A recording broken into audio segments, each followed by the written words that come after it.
one more minute. And this will be recorded. I'm not sure whether to ask for your consent or not, but if you don't consent, you have to get out now. Um, yeah.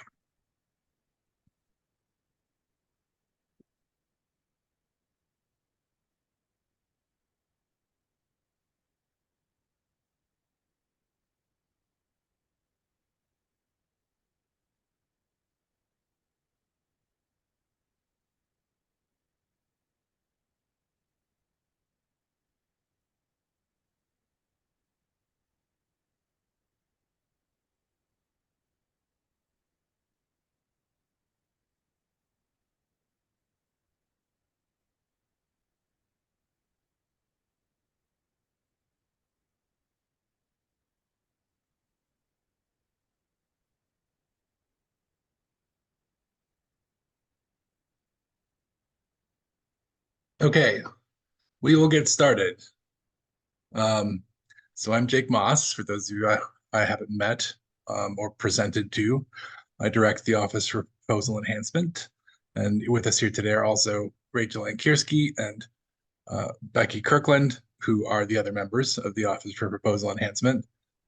Your proposal, your career proposal, will eventually be read by and responded to and given feedback um, upon by one of the three of us. So it's good for you to meet us, at least in this context. And this is the first time we've actually done this particular presentation slash workshop. And I just, based on previous experience, I think it's helpful to present to you basically everything I know about writing career proposals, which is a substantial amount, in one fell swoop. And then you're, of course, always free to ask us questions at any point between now and, well, forever, but certainly until right up until the due date of the July 26th, I believe it is, or 25th. So I'm going to go through this. It is not super interactive because I wanted to make sure that I could get all the information out there, but I want to encourage you to ask questions at any point, including, oh, sorry, I'm talking and not admitting people. Tanisha. Okay.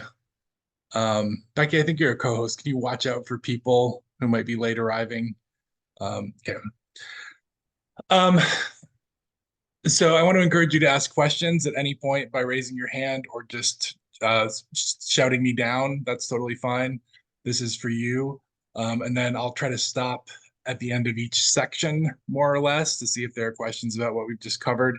And then finally, of course, there'll be a Q&A at the end. And I scheduled this for 90 minutes. I don't plan to talk for 90 minutes. So we'll try to keep the presentation down to well, who knows what it'll be, but try to keep it down to an hour, and then however long we want to stay and ask and answer questions is perfectly fine with me. So let's get started. So some preliminary steps to writing the career proposal, and we've touched on some of these already in the info session. But make sure, if you haven't, to read the solicitation, mark it up. It contains everything that you will be judged on, your proposal will be judged on, including especially the merit review criteria. And we have a rubric that you'll use for peer review that covers a lot of the same information. But reading the solicitation and really becoming familiar with it is key to success. I'm not going to go into that solicitation now, but yeah, do that. So what you should be doing, or if you haven't done it yet, is to develop a one-paragraph summary of your proposal. It doesn't have to be set in stone. It doesn't have to be perfect, but it should give a program officer a pretty good idea of what your research and educational activities will be. Make sure to include both research and education. Email it to the contact for your division, and I have a link here, and of course these slides will be available. I have a link here to the career contacts for each division within each directorate, and request a quick phone call or Zoom. And some you may find that a few of them prefer to go back and forth over email. That's fine too. But in general, you want to get them on the phone or a Zoom if possible so that you can have a more interactive conversation and less cumbersome conversation. They expect this. That's encouraged throughout the solicitation to contact them. They'd much rather hear from you than not. And the things to discuss, so there might be various things that occur to you as you were starting to develop the proposal. One is make sure to ask them what the typical funding levels are for career proposals in their division. It can vary wildly from about $400,000 to about 1.2 million over the 5 years. And a lot of that is just dependent on how much overhead there is in how much, basically what it comes down to is lab equipment. And other sort of big expenses can tend to be much higher in like the bio directorates than in, say, math or physical sciences. But when we'll talk about the budget in a little while, and that's something you want to know in advance because it's also going to help determine what the scope of your project can be over those 5 years. The second thing is to try your best in that one paragraph to express how you're going to integrate research and education, how those two things are going to synergize throughout your proposal. And then you can ask the program officer, do you see other opportunities here? Does this seem sufficient? So that's a question that is almost always good to ask. Sometimes they'll give you a lot, sometimes they'll give you a little, but usually they'll give you something. And then every proposal is different. Every proposal has its idiosyncrasies. So if there's anything unusual in your proposal, and there probably is something, and examples that I thought of are if you have a collaborator that has a significant role, remember that career proposals cannot have co-PIs, and they don't want anybody you don't want anyone to be receiving very much funding other than you in terms of other faculty. They want this to be led by you and to be developing your career and not the career of a collaborator. So if you have someone, but if you do have a need for a collaborator with a significant role, discuss that with the program officer to make sure that it falls sort of below the level where it might be a problem. If you have an especially transdisciplinary proposal, you'll want to talk to start out by contacting the program contact for the division that it's most likely to fall under, and raise with them the point that you're going to have collaborators, or it's going to involve people from other disciplines. It may be that your proposal should be submitted to more than one directorate at the same time, and that's something you can mark on the cover sheet. And also that there are benefits and drawbacks to that, but it's really up for NSF to determine, and whether you talk to them or not, they might see a proposal that's transdisciplinary and send it to two different directorates or divisions to be co-reviewed. The benefit of that is you get more review and you have a chance of success, better chance of success, and sometimes divisions will co-fund proposals that are multidisciplinary. The minus is that you also have more eyes looking at it that can be more critical. So other examples are international activities. Those should be discussed. And if you need seagoing facilities, for example, if you need to have ship time, God help you, you need to talk to the program officer about that as well. And then the last preliminary to writing, and probably a lot of you already started writing, so is to find, but if you haven't yet, line up your subject matter expert readers.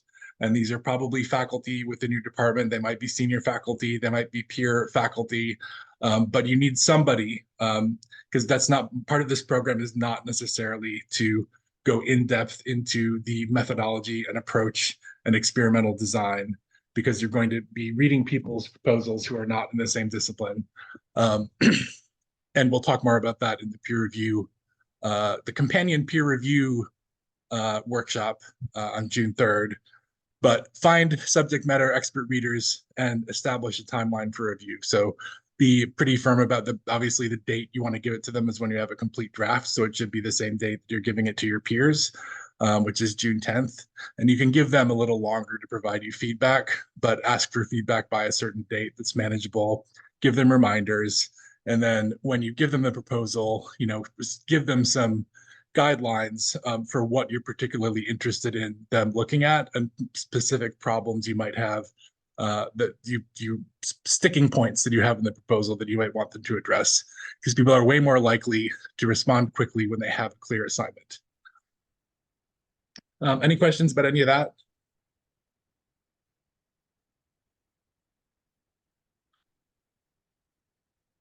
Lewis is on camera, so I'm going to have his nods and head shakes stand for everybody.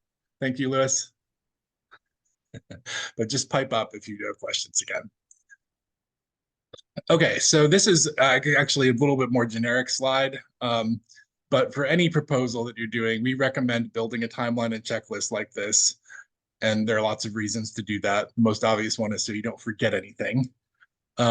Revisiting the solicitation to make sure that you have everything listed, referring to the sponsor's general guide, in this case, the proposal and award policies and procedures guide, which is the NSF general guide, which applies to all proposals. So if your solicitation doesn't mention something specifically, but it's in the PAPPG, it needs to go into the proposal. For example, the NSF career summary doesn't say anything about, or solicitation, excuse me, doesn't say anything about the project summary. But that doesn't mean you don't need a project summary. Project summary is required for every proposal, and that's in the PAPPG. We've made this for career proposals, so it's pretty ironclad, but we still do recommend, taking a look at the proposal preparation portion of the policies, the proposal and award policies and procedures guide. And just be glad we're not live, because I'm definitely those P's are rough. Include all the required components, every document, include any non-tangible steps that are key. So if, for example, if you have to consult with somebody, a specialist, say you need a statistician and you need to talk to them about something as part of the proposal writing, that's a great thing to add to the timeline so that you remember to do it in a timely fashion. So these deadlines in here, I'm going to actually switch to the actual spreadsheet. New share, spreadsheet. Here we go. So this contains sort of all the elements. This ended up being a little later than I thought it would be. So you've probably already started on a lot of this. So you may be able to check some stuff off right away. And this is available in the folder that Becky has shared. And so download it, make it your own, etc. And I divide the project description steps into these steps. You may have a different process, but it will be roughly parallel to what you're doing. I come up with an outline. I have a beefy outline where I fill in notes in each section that gives me something to start with. Becky linked to the shared folder in the chat in case you haven't been there yet. Then we get to the point of a draft with holes, which is simply you're writing the parts of the proposal that are mostly probably the easy parts. In a lot of cases, that's going to be the sort of methods and approach and experimental design. And then you fill in those holes. So by June 10th, the goal is to get a complete draft to your peers for review. You'll receive the draft with feedback back from your peers in a week, and then send the revised draft to us for review. They'll get it back on July 8th. And, final draft aim for July 15th. So there are a couple areas in here where you're not going to have the draft in your hands, and that's a perfect time to work on the other documents. So we staggered this so that when you're working intensively on the project description, you're not really working so much on the ancillary documents, with the exception of the biosketch, because we would like you to provide your biosketch to your peer reviewers, because it gives a lot of useful background and information that they might need about your capacity to carry out the project. But other than that, I've sort of put a lot of this stuff in this area where it's out for review. So it's staggered also so that there's not an overwhelming amount of stuff to do in any given week. And of course, the final thing to say about this is that it's a tool for you to use. A lot of people will be going on various vacations or trips or whatever between now and the time this is due. So you can move stuff around as it suits your schedule. And we may come back to this.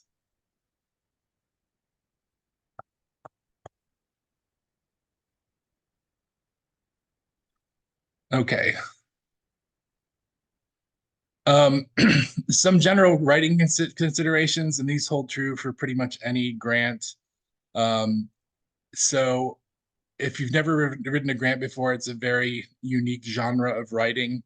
It is argumentative, and it is for a specific purpose, which is to acquire money from a funder.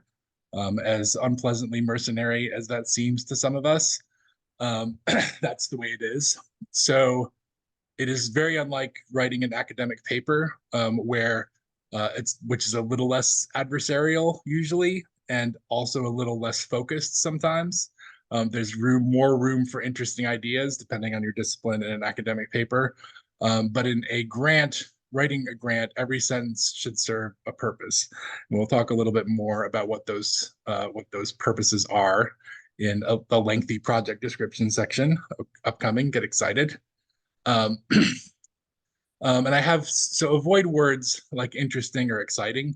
Obviously, you want to convey interest and excitement. But reviewers don't like to be told that something's interesting or something's exciting.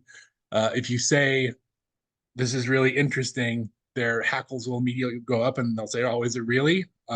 So what you want to do is show and don't tell. There are lots of ways to convey excitement. Usually it's opening up, some of it has to do with use of language, but also it's just opening up the possibilities that will result if they give you money. So show, don't tell.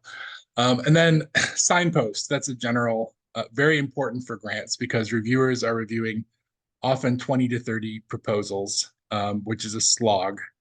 And they need to be able to navigate your document as easily as possible. And there are all sorts of, tricks to doing that. Obviously, use good formatting, use styled text, have clear headings, all that kind of stuff. But the overwhelming one is signposting, which can mean anything as simple as, if you are talking about something early on that appears later in the proposal, you can say, as discussed in section 4.2. Just being able to make it easy for reviewers to cross-reference and navigate the document. Also, another aspect of signposting is transitions, and letting people know, making it clear what the next section is, how something is linked to the previous section, etc. And a lot of this, one of the things that we do when we review your proposals is, figure out how to help help the reviewers navigate the document more easily. So think like a reviewer. So anticipate counter arguments, and this is where subject matter experts are very handy because they might have thoughts about how you should be doing things, and the very most successful proposals, know what their weak points might be or know when they have to do more convincing and figure out how to do that in advance of actually submitting the proposal, which gives you a better chance of success. Understanding what I call the reviewer's apples and oranges problem. So if you have, whatever they get in career, 400 or 500, 800, some large three-figure number of proposals every year.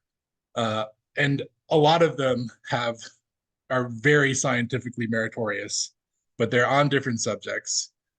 How do you determine which proposals to fund? If you have enough money, maybe you fund all of the ones that are meritorious. But that's almost never the case. So they have to decide this proposal about deep sea nematodes and this proposal about AI applications in precision agriculture. Which one of these should we fund if they're equally scientifically meritorious? And that's where the science sort of ends and the argument begins. And that's where being able to express clearly the significance of the problems that you're trying to solve, being able to demonstrate that your methods are innovative and may lead to advances in your field. And for NSF especially, and for career proposals, that your education plan is also innovative and will have a real impact on the workforce development of the future scientists, and that your broader impacts will really have a significant societal impact that's demonstrable and measurable. All of those things, not necessarily integral to achieving your objectives, your scientific objectives over the 5 years, but they will serve as differentiators from other proposals that might be equally meritorious again. And then reviewers will be looking critically to make sure that the things you claim are going to happen, that they will happen, and there's some way of proving that. So thinking throughout all the activities that you propose, both research, standard research activities, and educational activities, and broader impacts activities, there has to be some way of measuring whether you're successful. And that might be something as simple as quantitative measures, for example, of broader impacts, like how many people you reach. But it might involve some minor data collection that's specific to assessment. For example, surveys of students to see how much they've learned from a course or something like that. So how are you going to determine that every activity in your proposal is successful? Sometimes it's obvious because in research, if something doesn't work, then you have to use an alternative method, and it'll be clear if you're not achieving your objectives, even if you use an alternative. And some of those have to be spelled out for reviewers. I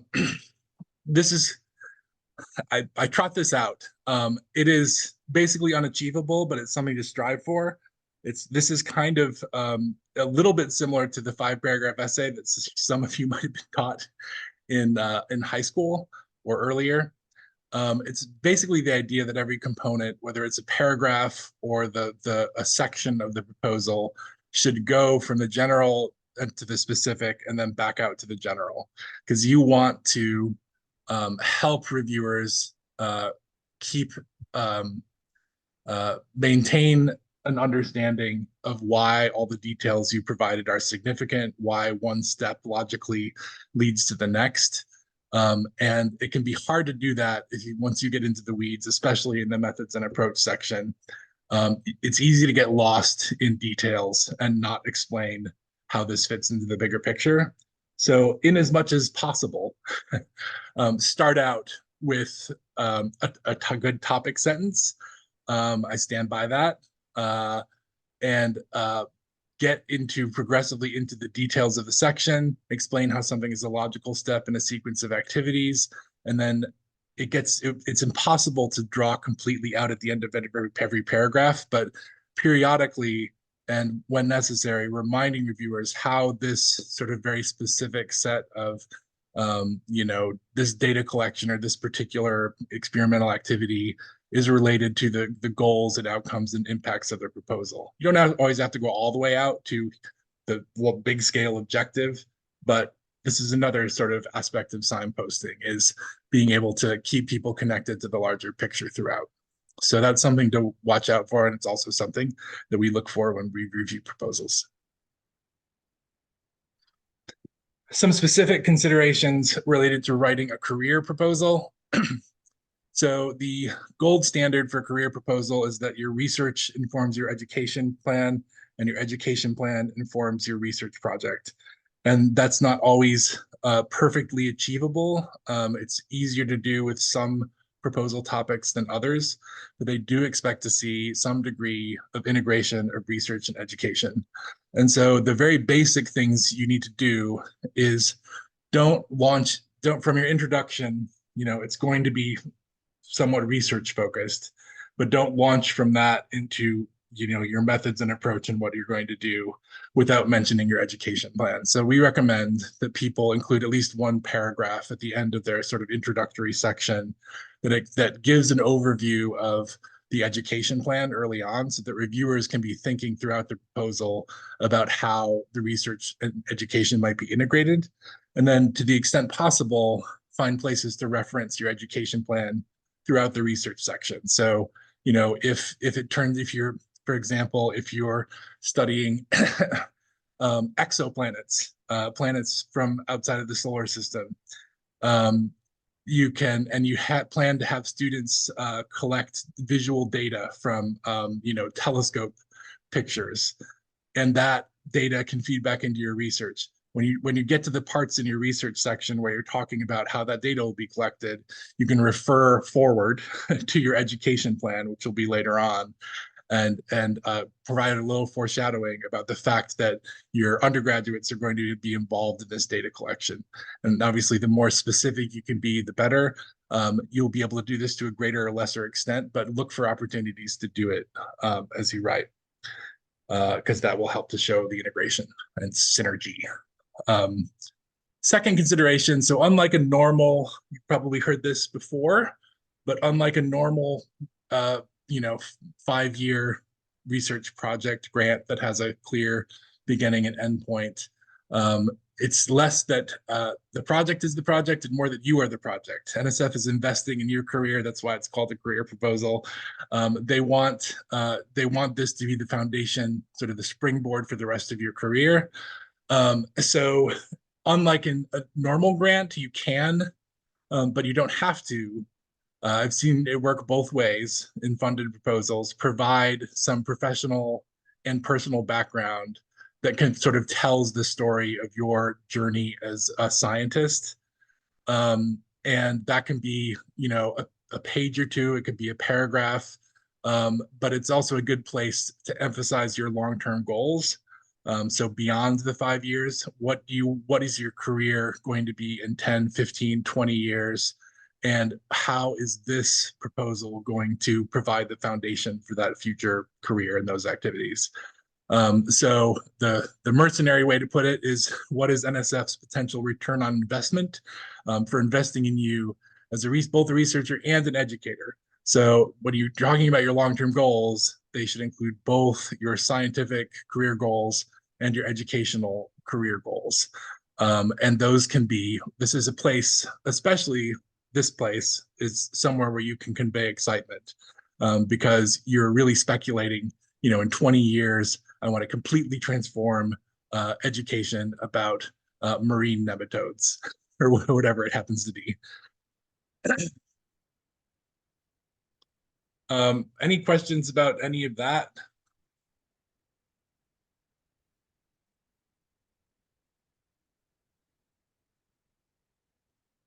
Okay, we have a couple people who joined. That's good.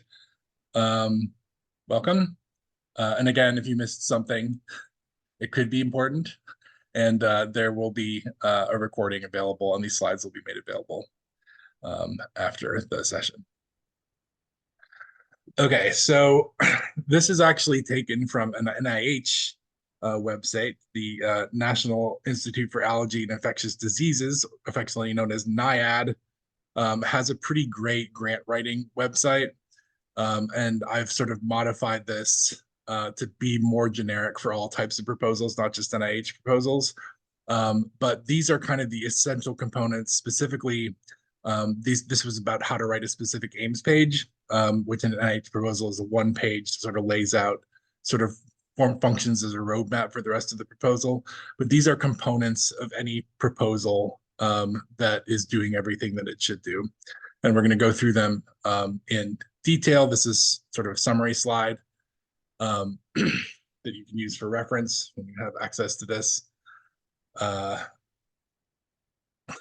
So the first component is the hook. And, this is basically, I would say, if you have a great hook, you should lead with it. If you can't come up with a great hook, you can be a little bit more methodical in saying, the purpose of this project is to blank. So this is sort of a hook. I'm pulling these from Holly Bick's successful proposal. In this case, the hook is nematode worms are one of the most abundant phyla found good typo there, in benthic habitats worldwide, representing 70 to 90% of metazoan life forms in marine sediments. So the goal is to capture the reviewer's interest, to emphasize the importance of the research project. Oh, I forgot to mention something very important, which is that I had a terrible choice today between doing this from my office, where there is a huge amount of drilling because they're installing a new alarm system, or doing it at home, where we have someone coming to clean our house today. So I might have to shift locations. Uh, hold on 1 second. If you have to, go to the bathroom, or whatever, we'll do that now.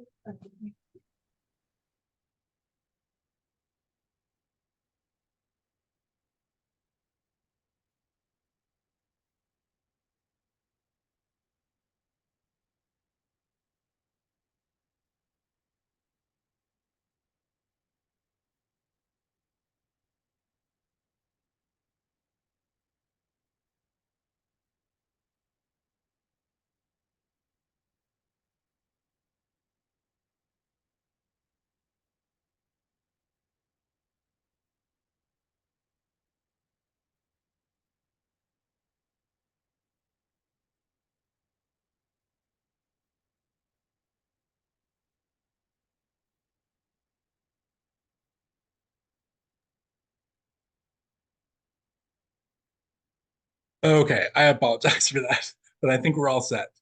She's starting in the basement. So the hook, capturing the reviewer's interest.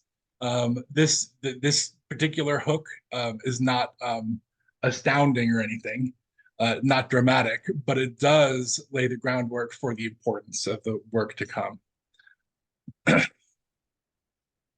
So you'll have to provide some background or what is known.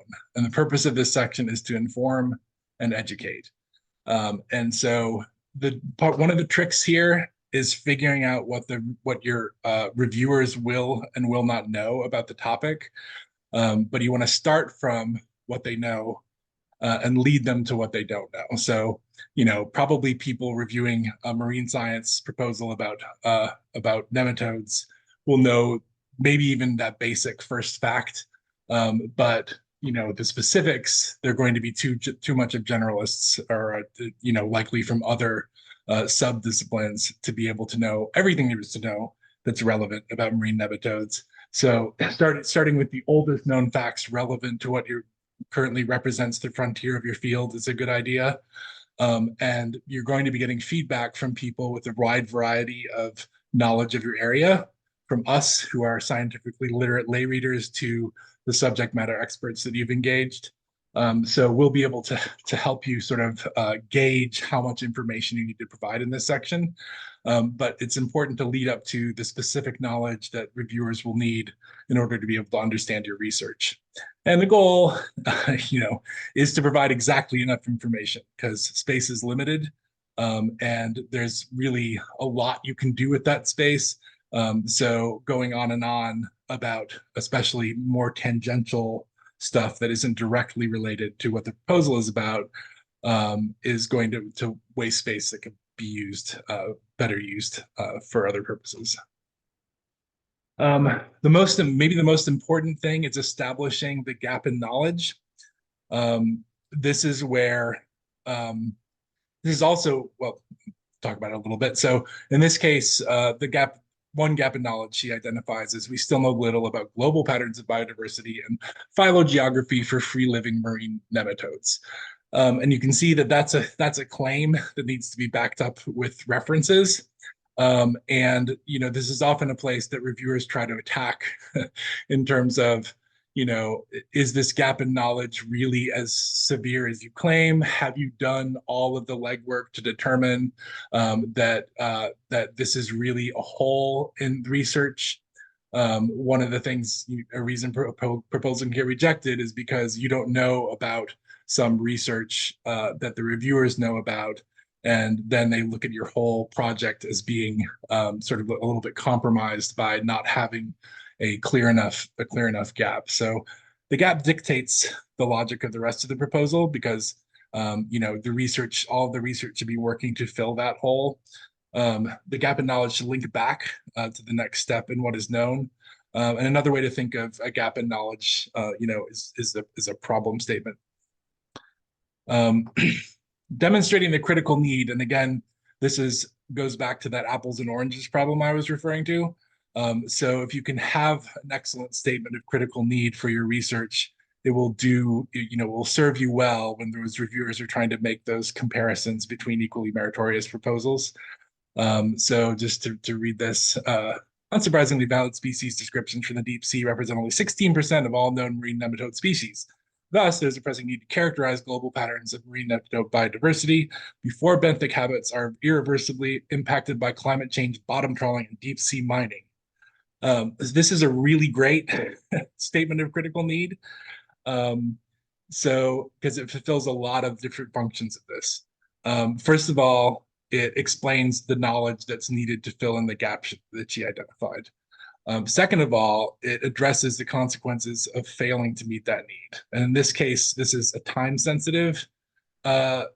She frames it as a time sensitive problem because anthropogenic factors are going to mean that this is only studyable for a finite period of time.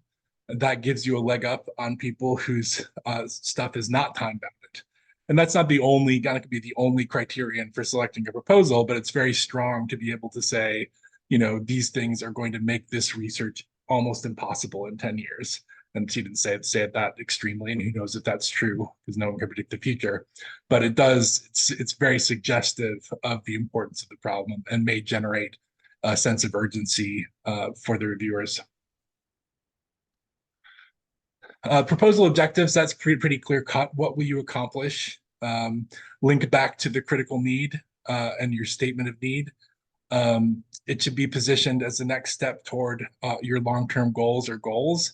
This is another place to remind the reviewers of how the outcomes of this are not going to shut down inquiry once you get to that 5-year point, but open it up to future directions for research, both for you and for the research community at large. And emphasize in this section the product that you plan to produce rather than the process that will lead to it. Long-term goals. So we talked about this a little before. For a career proposal, you're placing the proposal, the work that's going to be done over those 5 years in the context of your planned career and how it will form the foundation for your long-term research and education goals. Again, it's important to address both research and education. This is a place where you can convey excitement. Again, preferably by showing how interesting and innovative and impactful your work is going to be, rather than telling the reviewers that. And it's a place where, and this is a little bit of psychology, making the reviewers feel important, because they do have an important job, which is to decide who's getting a bunch of money and who will be able to do their research. And if they feel like they can be part of something, even if it's only sort of a minor role in making something happen, it will make them feel important. And I just thought of the analogy of our job, which is we play a pretty minor role in improving proposals, all things considered. But we feel important when one of our projects is successful and gets funded, and we're advancing, excellent research to the point where it's accomplishable. There should be a scientific rationale for what you're doing. You need to explain what the logic is behind your approach, and the way I think of it is why the specific research, and sorry, I should have said also education activities you propose will enable you to achieve your proposal objectives. So why did you choose this particular sequence of activities in order to get to the things that you think are going to come from it? And then, one way to address that is, and this is also something reviewers love to do, is to try to disconnect your proposal objectives from the project activities. So why did you choose this approach and not another? You don't have to answer that necessarily. It's going to depend on what you're proposing to do, but thinking about other ways to approach a problem and how some reviewers might favor those rather than the approaches that you have chosen is a way to address, like I said earlier, those potential counter arguments to what you're proposing. So two different sets of um, ways to write or to frame a proposal. So for hypothesis-driven research, where you have a clear hypothesis or set of hypotheses, you know what a hypothesis is. It's a testable proposition you plan to investigate. And then you have aims. This is the NIH approach, but also people use it for NSF. It really applies to any hypothesis-driven research. So the aims for how you will test your proposition should be global and open-ended. They should avoid a descriptive approach and you know, ignore that second part of that. That's really for specific aims. I should have edited that out. Your aim to encompass alternatives, and I think we'll talk about that a little more in case the working hypothesis doesn't pan out. And those aims should not depend on each other. So if you have a set of aims that you're going to do one after the other, you don't want the failure of one aim to mean that the whole project is screwed. You want to make sure that that's not the case. Construct the project in such a way that if the working hypothesis doesn't work out, there's still stuff that you can discover, find out, produce. For inquiry-driven research, you might have research questions rather than hypotheses. And those are the questions that you're seeking to answer by performing the project. So the research questions should each focus on a single problem or issue. They should be specific enough to answer thoroughly, but complex enough to develop the answer over the course of the project period, and possibly for a career proposal even beyond. So you may end, the classic, example where you, not example, but the situation where you find that you've ended with more questions than you began with. That's actually works pretty well for a career proposal because you can tie that back to your long-term goals, and also it will, it will demonstrate the need for continued inquiry and raise the significance of the area of inquiry. Methods and approach. So what are you actually going to do and how are you going to do it? This is the who, what, when, where, why of the proposal, or who, what, when, where, rather. So in terms of proposal content, we always tell people you're going to end up with 19 pages when you need 15. And the first place to look for cut is in methodological detail. And that's to look for. Maybe you can't cut any of it, but that's the first place to look, because you're never going to have space in a 15-page proposal that also has an education plan and broader impacts and background to provide an airtight case that your project is going to succeed in every aspect. What you need to do is convince your reviewers that it is feasible enough for them to fund. So people often, and because methods and approach are often the easiest to write, people tend to go overboard in methodological detail. Because you'll have, again, a set of reviewers who are us and your peers, and then hopefully some reviewers who are subject matter experts. They'll be able to help you strike that balance between how much methodological detail you need to actually provide. You want, in this section, you want to acknowledge challenges or obstacles, pitfalls. And the trick here is there's obviously a balance between having such convincing challenges and pitfalls that it starts to impact the doability of your research, versus having straw men that you easily tear down. You do need to address those, and it's can be a little bit tricky balancing, again, between presenting those challenges as being real but overcomable is what you want, and you want your solutions to be to be not sort of pat solutions, but something that will take some process. So if it's a real challenge, it should take some thought to come up with a good solution for it.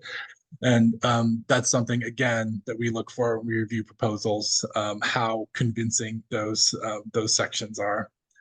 And you also want to get feedback on the section of that's already talked about this, but getting feedback on that section for subject matter experts is really important. And you may, when you give it to them, you may say, really focus in on these particular methods, see if you can poke holes in my plan, and think of pitfalls and obstacles that I haven't thought of, and maybe help me think of solutions to those.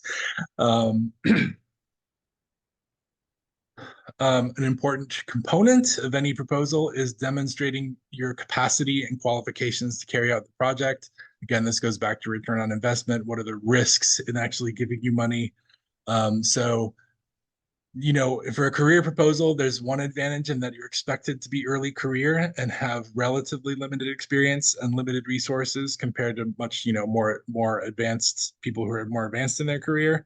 But you need to ensure that the scope of the project fits with the timeline and budget. So is this something that can be performed in 5 years?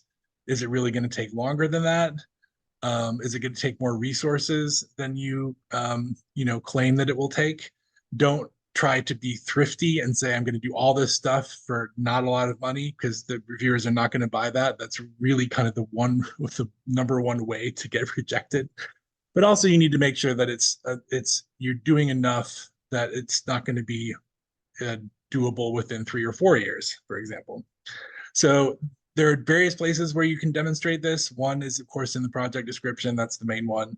But a couple are in ancillary documents that we'll talk about in a little bit, which are the biosketch, where you're demonstrating your previous experience and stuff that you've done that would lead them to believe that you'd be successful.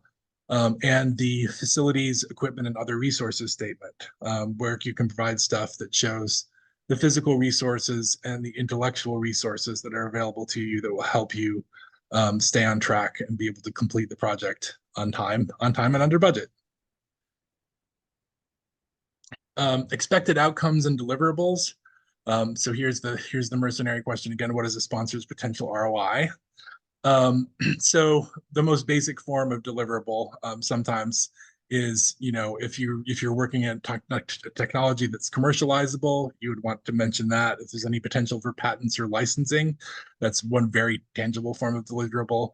If there are new techniques or novel methods that can be used by other people in your field and spawn, you know, ideally, you know, a whole new line of inquiry into something.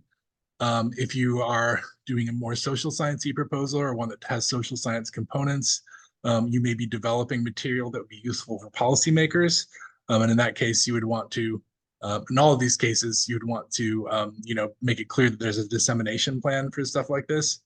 But for a career proposal, you're the project, you are the deliverable. So the more that you can emphasize how this is going to contribute to your long-term goals and the development of you as a resource for science in general, that's one way to think about this. NSF has to justify its expenditures.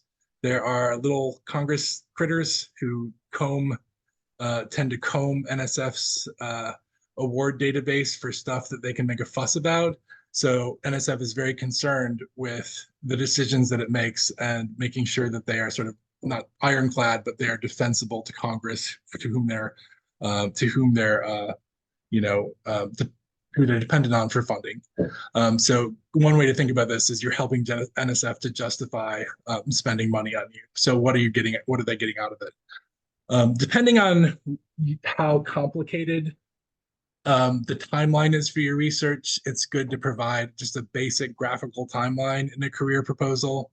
If it's pretty simple and one thing follows another, then that's not as necessary. But especially if you're integrating a lot of educational activities or broader impacts activities along with your research, it's helpful for reviewers to be able to see how those things are going to occur over time. So we do recommend, you know, including one, even if it's fairly simple, and probably right at the end of the proposal. So this is right from the merit criteria, innovation. So what are your creative, original, or potentially transformative concepts? Ideally, you will be able to make a case that both aspects of your research and aspects of your education plan and possibly aspects of your broader impacts activities are all of those things. So be thinking about that, or how to cast your, or at least how to argue for the innovation of both your education and research plans. Be able to express how the project will help drive the field forward. So that's, some of that will be in background. You'll be laying out the state of the field. And that's the place where you can talk about what NSF calls intellectual merit, the ability to move the field forward. And I mentioned that about both research and education.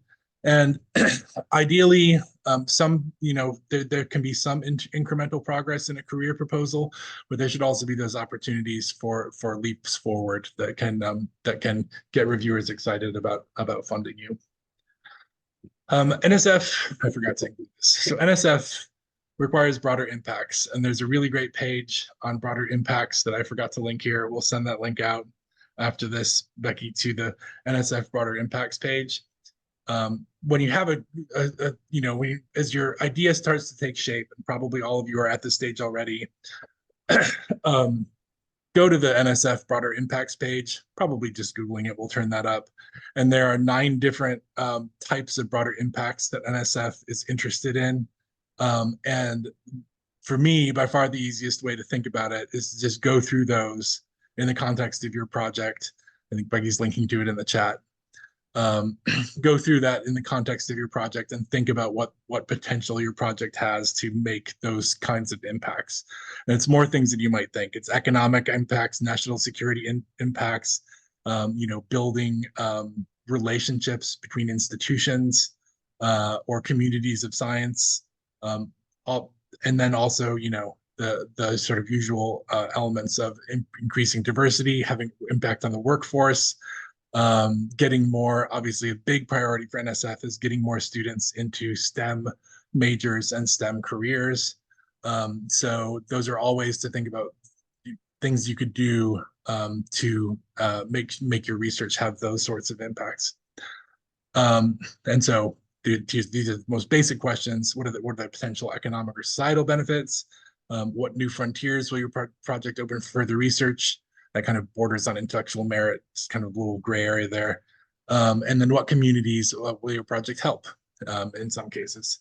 Not everything has to do every broader impact. That would be insane. But in general, it is better to focus on a few tangible things that you can support with actual NSF funds that will achieve, the desired societal objectives. Okay, that was all sort of project description-y stuff. Any questions about that?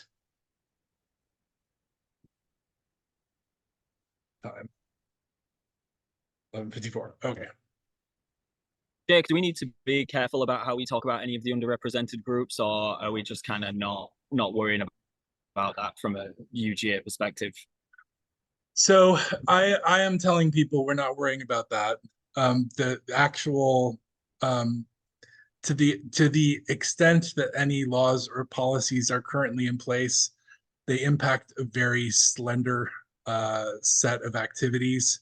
The main one has to do with hiring, and so you don't really need to think about that now at the proposal stage. I will say that NSF has a definition of what it means by underserved or underrepresented, but it's also worth thinking about categories that are not necessarily about race or gender, geographic, socioeconomic. Those are ways of talking about groups that are underrepresented without running into that more like identity related trap. First generation college students is a good one. Veterans, people with disabilities, those are all less controversial. So this is being kind of blunt. It's worth thinking about how you might engage those groups or how your project might impact those groups, and sort of leavening the the more classic underrepresentation categories with those other sorts of groups who are underrepresented, but sometimes you don't necessarily think about. So yeah, that's all I'll say about that on this Zoom that's being recorded.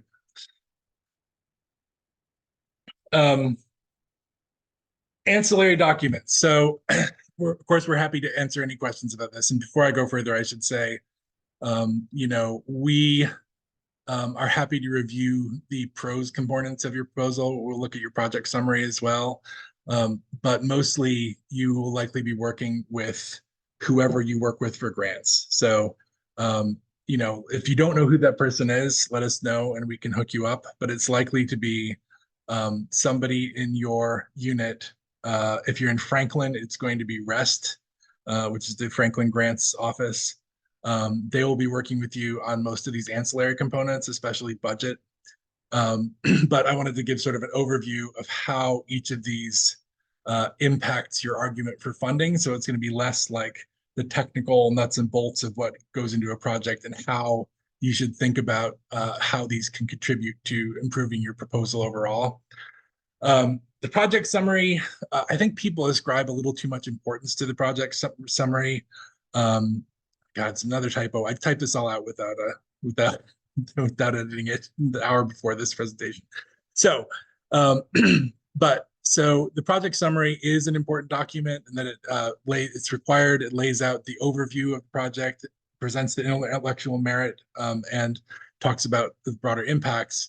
It used to be a horrible text box in what was the former submission system, which was Fastlane, that you had to cut and paste text into, and you never knew whether it was under the page limit or not, and you just had to randomly edit until you got down to 4,000 characters. There's been a vast improvement there. Everyone gets to upload a PDF now. An important part of this is that each of those headings has to be on its own line. There can't be any other text on it. So keep that in mind. That's one technical component. So the overview, and this is just from the PAPPG, is a description of the activity that would result if the proposal were funded, the statement of the objectives, very different from objectives, and methods that will be employed. The intellectual merit is to describe the potential of the proposed activity to advance knowledge, and broader impacts is the potential of the proposed activity to benefit society and contribute to the achievement of specific desired societal outcomes. So generally, the very best way to do this, and I've written proposals and then written a project summary, is you can do a lot of cutting and paste. Once you've written your project description and it's in a fairly final state, you can cut and paste all of the stuff that speaks to this into a document and cut it down until it's an accurate summary of the project. That's really the best way to do it. Yeah, and eventually it will form the basis if your project is awarded for an abstract. But the abstract that they'll make you write if you're getting funded is a separate document that's more public facing, and is there are specific guidelines for that they'll give you.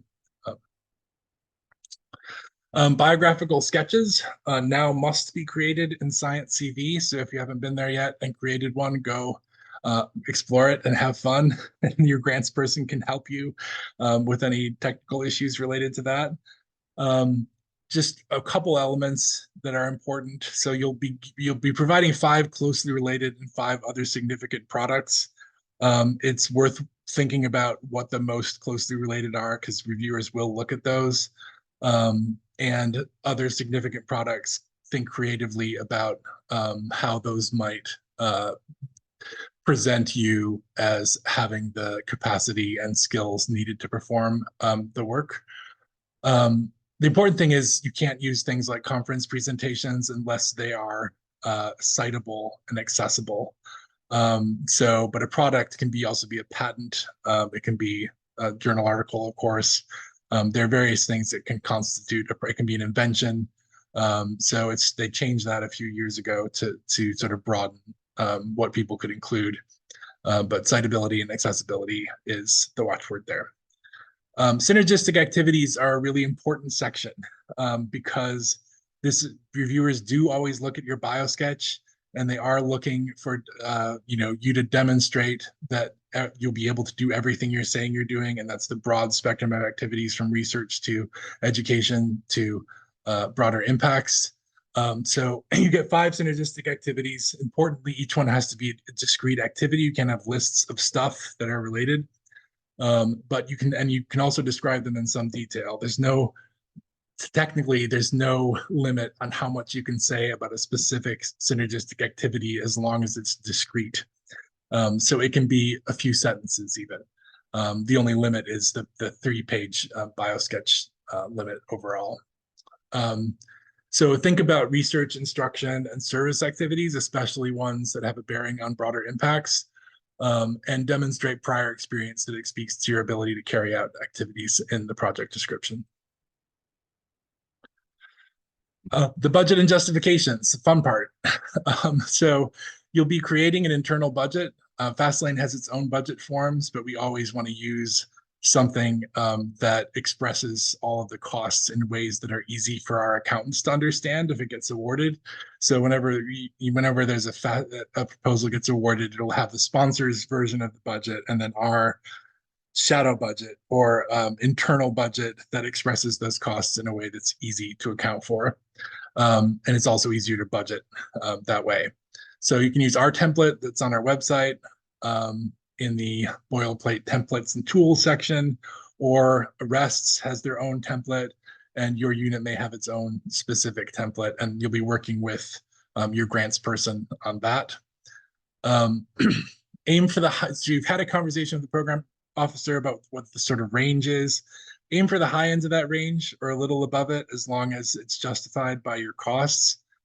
There will be probably an award negotiation where they want you to take stuff out of your budget. So you want to start with a good bargaining position, but making sure that everything's justified sufficiently. That's the purpose of the justification. One purpose of it is to keep from getting stuff cut out of your budget because you've explained why it's so essential to the project. The budget needs to reflect the project description. So I really would recommend going back and forth between them as you develop each one to ensure, and that helps do two things. First of all, you make sure that everything you say you're going to do that has a cost associated with it is budgeted, because it sucks to get an award and not have enough money to do the project. And it also keeps your scope in check, because if you end up promising to do a lot of stuff, then you might not have enough budget to do it. So that's an indicator that you might need to work a little bit more on the project description and the scope of the project to ensure that it's actually doable. There's some things in the chat. Becky continues to helpfully include links to the stuff I'm talking about. So yeah, we'll save this chat too. I should have linked to it in the slide. Another typo. Ensure that the budget effort. Oh no, that isn't a typo. It's just an infelicitous phrase. Ensure that you budget enough effort to perform the work. Effort is especially important because one of the things that so these reviewers are very aware that early career faculty have a ton of demands on their time. They want to see that you have enough time, whether it's your own, whether it's grad students, undergrads, postdocs, depending on the nature of the work, research technicians, whoever it is, that there are enough person hours to be able to perform the work without destroying your life. Because again, you're the product. They don't want you to be destroyed. Don't skimp. You can absolutely budget as much as you need for educational and broader impacts activities. That's something that people often fail to do. A typical thing is, okay, you're going to be developing new courses in support of this in the fall of 2025. You're also planning on doing an institute for teachers over the summer. So that's like 3 person months of effort. You do not have that in the budget. How are you actually going to do that? So make sure that you budget the actual cost for all of those things. They'd much rather see a budget that's too high, that a little bit high, that has the actual costs of things, than stuff that isn't budgeted for. The proposed budget will be different than the awarded budget. Like I said, there's usually a budget negotiation. So the important thing, and the other part of this is NSF, NSF gives you a pretty wide latitude in how you actually spend the money once you get the award, as long as everything is in support of what you propose to do. So you can there's a lot of rebudgeting you can do without even getting prior approval from NSF. So the important thing at the proposal stage is that the budget accurately reflects what you're planning to do. Don't sweat too much about exactly how many dollars you're putting in most categories. Because you will have some leeway in how to spend that money if it turns out that you budgeted, being a relatively new to budgeting. If you forgot something, left something out, put too much money in one category, not enough in another, you'll be able to move money around to pay for what you need to pay for, but you also don't want to appear hopelessly naive when you're submitting that budget and have reviewers be able to easily say, "Oh, you didn't budget for this whole thing. This is way too much money for this," etc. And your sponsored programs staff or your grants person, they've all done a lot of budgets, so they'll be able to help you determine what the appropriate budget is for the activities you're proposing.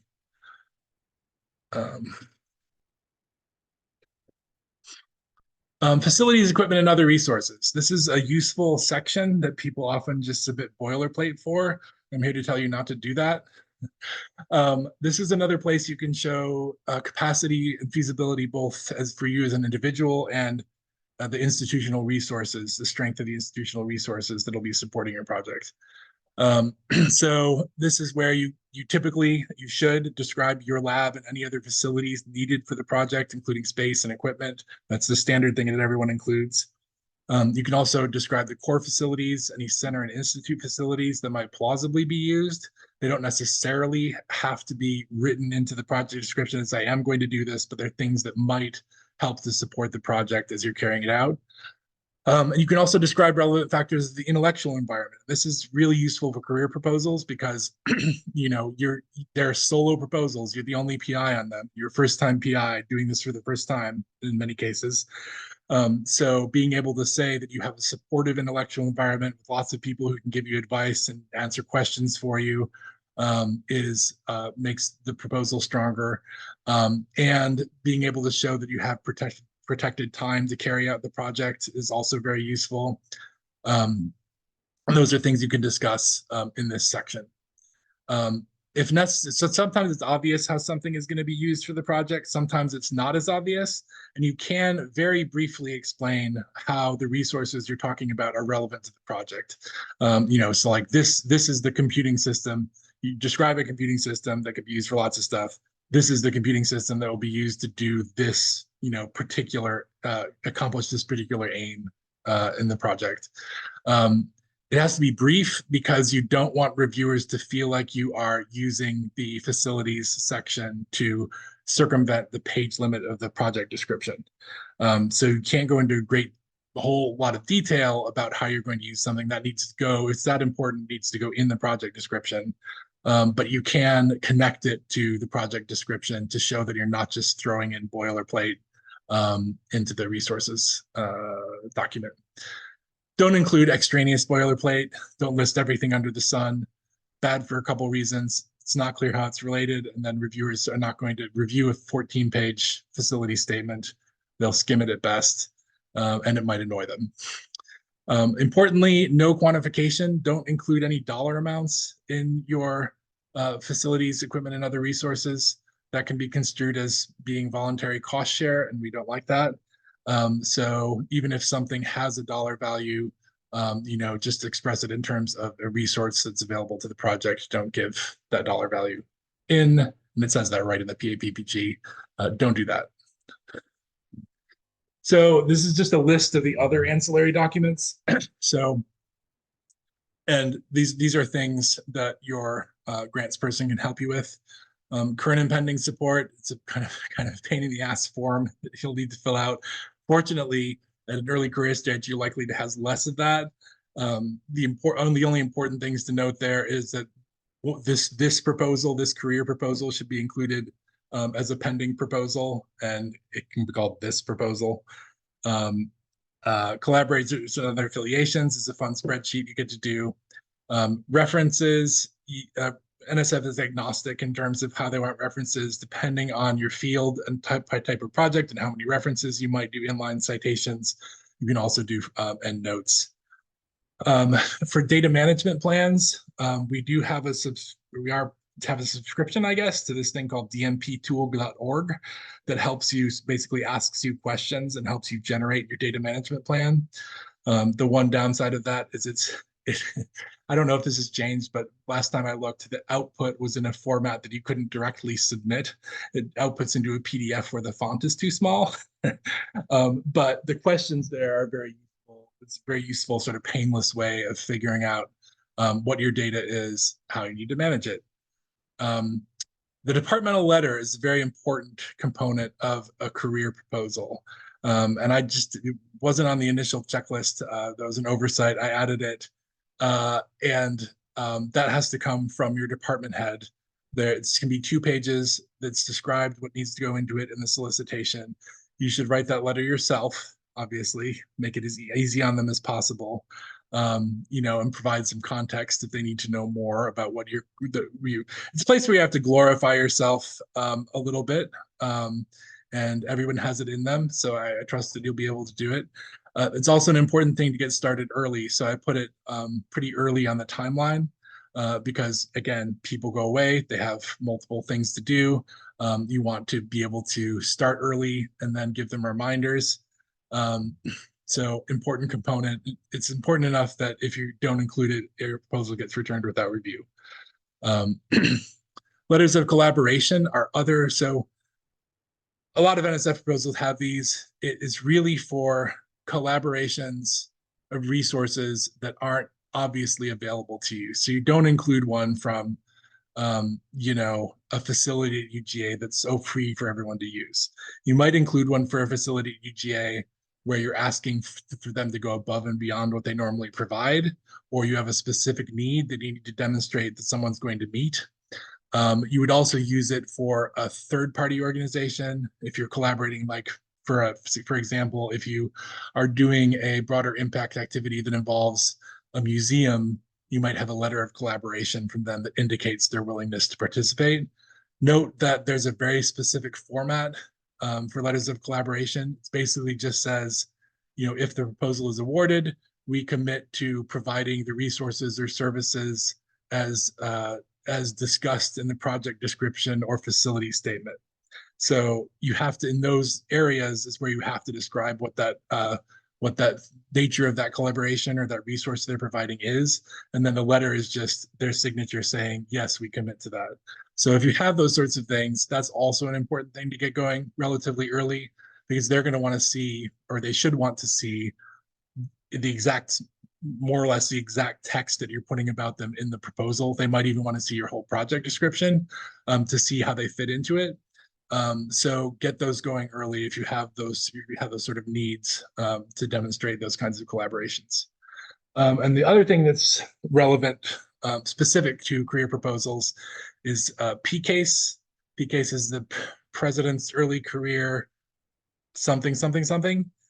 Basically, it's if you're super, super awesome, you can get this special honorary award it's really decided by the Office of Science and Technology Policy, which, in administrations that bother to staff that office, happens every year. There are some from 2016 to 2017 to 2021 for some reason. I think we had 1 year where there are PCASE awards.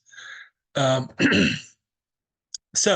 if you want to be considered for that, you have to submit an eligibility statement. It's just a boilerplate statement saying, I wish to be considered for PCASE. But that is also, you have to be a U.S. citizen, U.S. national, or permanent resident at the time of selection.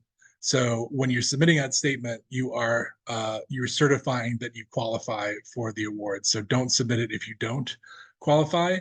But there's no reason not to submit it if you do qualify, because you never know. And then I put subawards and consultants in parentheses here.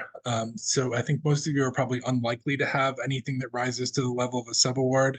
If you do, that's another line to add to the checklist, and something to get started on with your grants person as soon as possible, because sometimes those take a while to come together. If you do have someone who needs to be paid but doesn't rise to a level of a subaward, they're just committing their time and they can do that, then that would be end up being a consulting agreement, and that can just be a line in your budget. But if you do have a consultant, I would recommend considering them to be other personnel and including a biosketch or a CV for them, as well as there are specific instructions for how to talk about what information about consultants to provide in the budget justification that include their qualifications and the number of hours they'll be spending and that kind of stuff. They should probably also provide, it's not absolutely necessary, but they should provide one of those letters of collaboration to indicate they know that they're being included. Okay, that is the end of a lot of talking. It's about 75 minutes. Hopefully this information dump was useful. Again, the recording will be made available if you want to sit through it again, and the slides will be available, and the three of us are available for questions at any time during the program. Are there questions that people would like to ask at this point,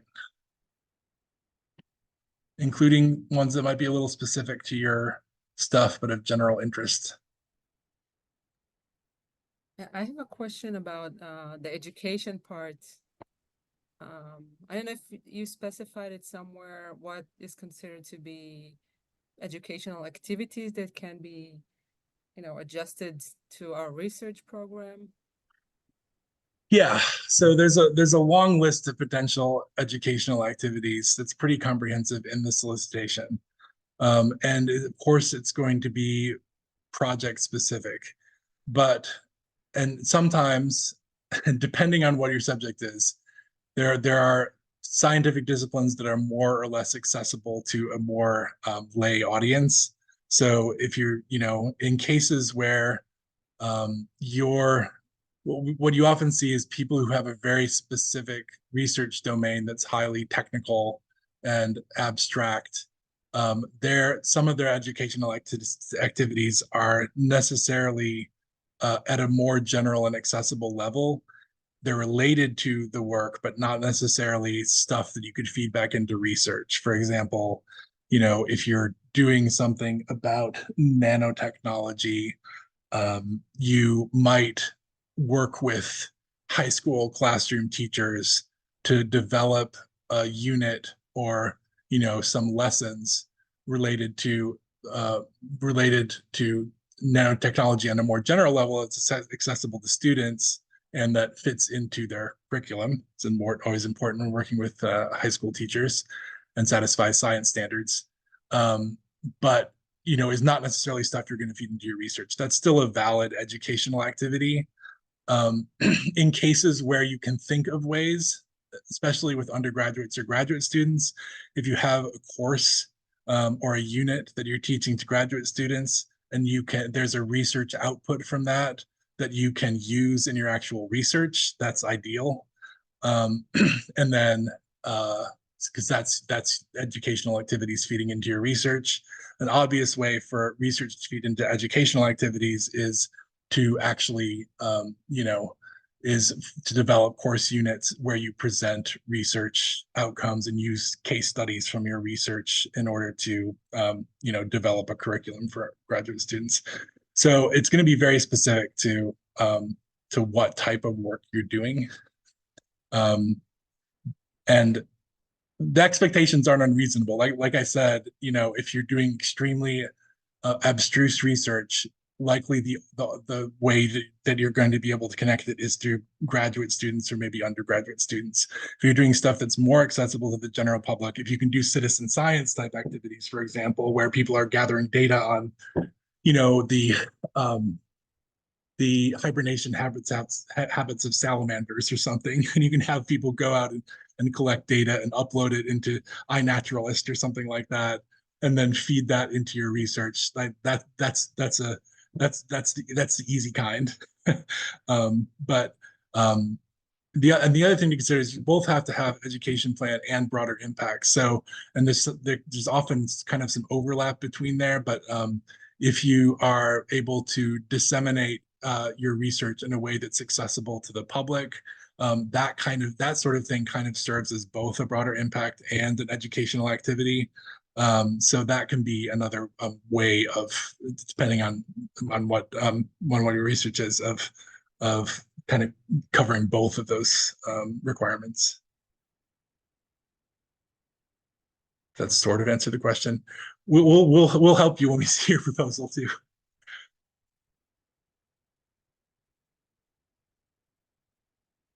Other questions? Any aspect of career proposals?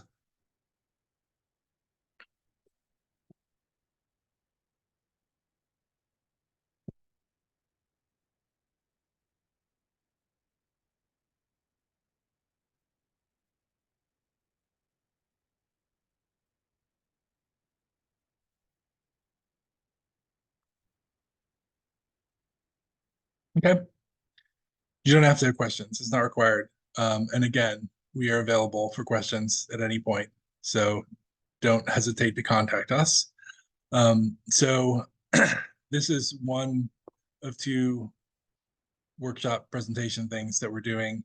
The other one is shorter, I promise.